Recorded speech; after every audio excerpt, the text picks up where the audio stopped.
उष्माघात कसा असतो त्याचं एक जिवंत उदाहरण भावानं तुम्हाला देतो. भर उन्हात आडीची दुटी लागली पुण्यातनं. उन्हाचा पारा लयच होता, त्यामुळे पाणी पेलं ढासा. दांडेकर पुलाला मॅनेजर म्हणले जाऊ दे गाडी, आता झालाय पिकअप. गार पाणी पेल्यामुळे तरतरी मात्र जोरात आली. सावलीला गेलं की बरं वाटायचं. शेवटचा पिकअप केला नवले ब्रिजला आणि कंडक्टरला म्हणलं जरा छान. गार आणि गरम होऊन झालं गारेगार. मिक्सिंग वया चालू झालेलं. पुढनं उन्हाच्या झाडा आणि डोक्यावर एसीचा फवारा. साताऱ्याच्या एसीत येस्तोवर काय वाटलं नाही, पण जसा घाट जवळ यायला लागला असं वाटायला लागलं कमरानच गाडी ओढतोया.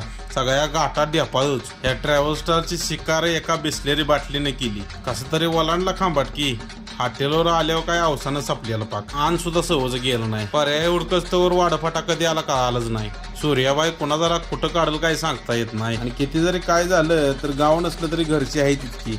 भावाला बोलवलं स्टँडवर, म्हणलो ORS बाबा घेऊन ये पहिले. थोडं बघू ना, काय एसी गाडी असते आणि ORS चीच बाटली आहे ना, आणि म्हणा आणि काहीतरी वेगळं आहे.